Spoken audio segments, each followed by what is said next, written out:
Hey flower friends, welcome to the Rebellious Garden. My name is Laura and I'm so glad you're here today. Today I want to discuss what we do when our seedlings begin to outgrow our soil blocks. So there's a couple of different things I look for. So here with some of my brassicas, broccoli, cauliflower, things of that nature, these are going to be for our market to sell as seedlings. And so I don't want to sell them in these individual soil blocks, and I don't want to sell them when they are this small. I want a good hardy plant for my customers to be able to take home and plant in their garden. And so now that some of these have their second and third sets of leaves on them, I'm going to up pot these into some little 6 cell pack containers so they can continue to grow and become a little bit hardier seedling ready to go home with the customers. On the flip side, things like my stuff that goes in my flower field for cut flowers, I leave them in these soil blocks. I'll feed the soil blocks with a little bit of fertilizer, a natural fertilizer, and they will continue to grow in these. And in the next week or two, I will plant them out into the field, cover them with some row fabric if the weather isn't exactly favorable for the seedlings to go out. Give them a little bit extra protection and they'll be fine to go out like this. I don't need to up pot these. On the flip side, please ignore this, I have some mold growing, but my Lisianthus, these things are tiny. It is the middle of February. I planted these seedlings at the 1st of January and they grow very, very slow. I'm going to try to pull this up and it's going to fall apart because I just watered them.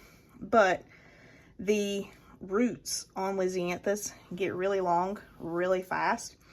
And so Lisianthus, because I won't plant these out until another month and a half, 2 months, these will get up potted to allow those roots to continue to grow because they get really long and give them a chance to get a little bit bigger before going out into the field. And just know with starting seedlings, sometimes mold happens. I make sure there's no mold on the seedlings that are sold at the market. Sometimes when I leave my soil blocks a little bit too wet for too long, they will grow a little bit of mold, particularly on something like eucalyptus and Lisianthus, because they are so slow growing. So I'll be able to pull that moldy soil off of it, put it in fresh soil, and it'll have no problem growing.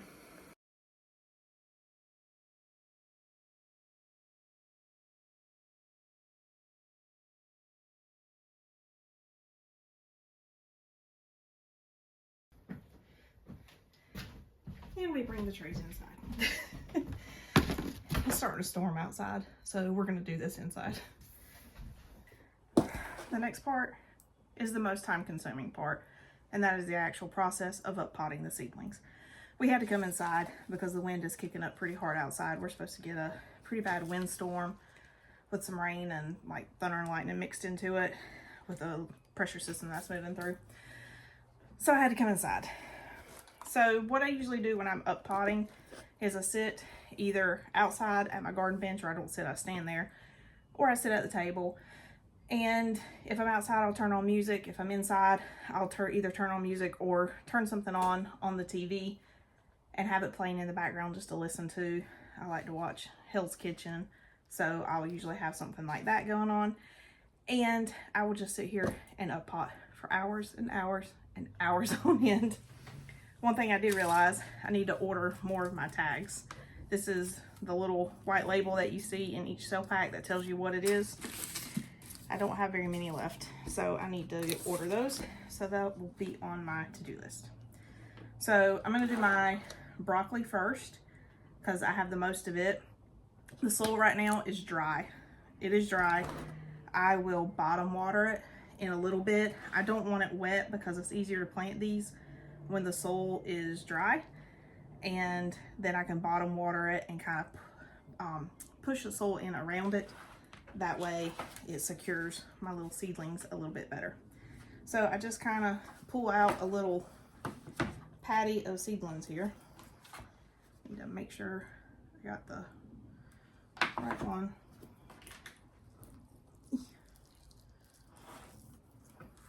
And I overseeded these, so if you go back and look at the video, check out those roots.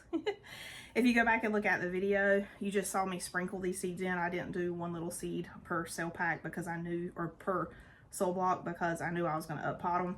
So these are oversown, if you will. So pretty much all I do is I pull off a little section from my little patty cake here. And these guys are pretty tolerant of having their roots messed with. So I pull one little plant, this one, the root wrapped around top. I pull one little seedling. I don't know if you can see it. That's what they do on social media, they put their hand behind it. But root the little seedling, and I just take it and I put it, stick my finger in one of the little cells, tuck the seedling in, and just push the dirt in around it. I usually have a cup of dirt sitting next to me, but I forgot to bring it in. That way, if I need a little bit of extra soil, I can tuck it in. If I have a tiny little seedling that I don't know if it'll do good on its own, sometimes I'll put 2 per cell pack. But I try my best, particularly when they're going to market, to just put 1 seedling per cell pack. But yeah, that is my process for uppotting seedlings. So I will be sitting here for hours and hours and hours doing this, because it is just slow and tedious work. So I'll bring you back when I'm done.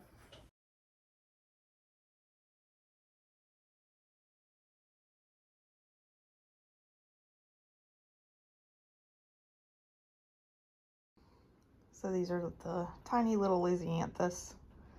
Try to get it to focus.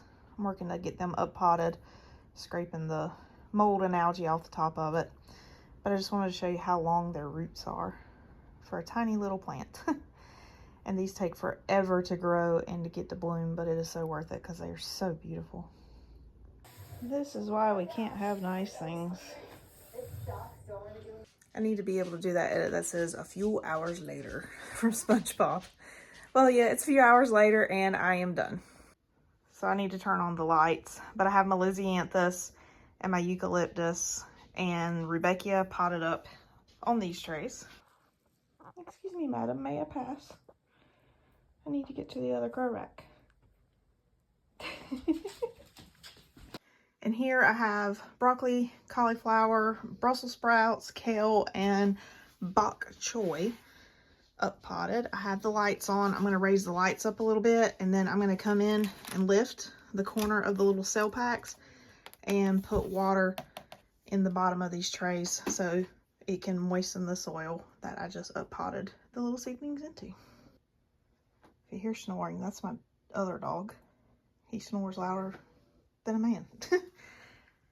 And just showing you the progression of seedlings growing. These finally starting to come up.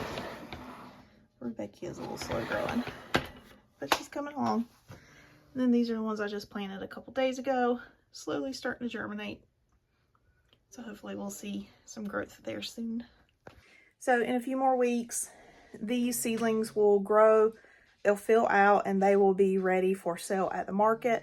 Some of them I'll keep to plant into our family garden to feed our family throughout the season. And then, of course, I'll sell the rest of them. The flowers, some of those I will sell. Most of those will go into the field for our cut flower bouquets. And like I mentioned before, not all of my seedlings get up potted. For example, these are snapdragons and strawflowers, status, and I believe ageratum. I might be wrong. Nope, I'm right. First time growing these, that's why I was a little confused. However, these will not get up potted because these will go straight in the field. It'll be a lot easier to just break off the soil blocks and plant them straight into the soil instead of having to dig a hole for the larger cell packs like we have here. So these will go out into the field probably in 2 weeks. I'd love to put them out there right now because they're ready, but we're going to get below freezing again next week with a chance of an ice storm. So I do not want to risk losing these, putting them out there before they have a chance to really root in. So there you have it. That's my process for up potting seedlings to either grow a little bit bigger, give them more time to grow bigger, like the Lysianthus, and also for the ones that I take to the farmer's market to sell to my customers. So pretty easy process. It's just kind of tedious and time consuming, but it's not bad, especially when you got something kind of playing in the background to keep you entertained.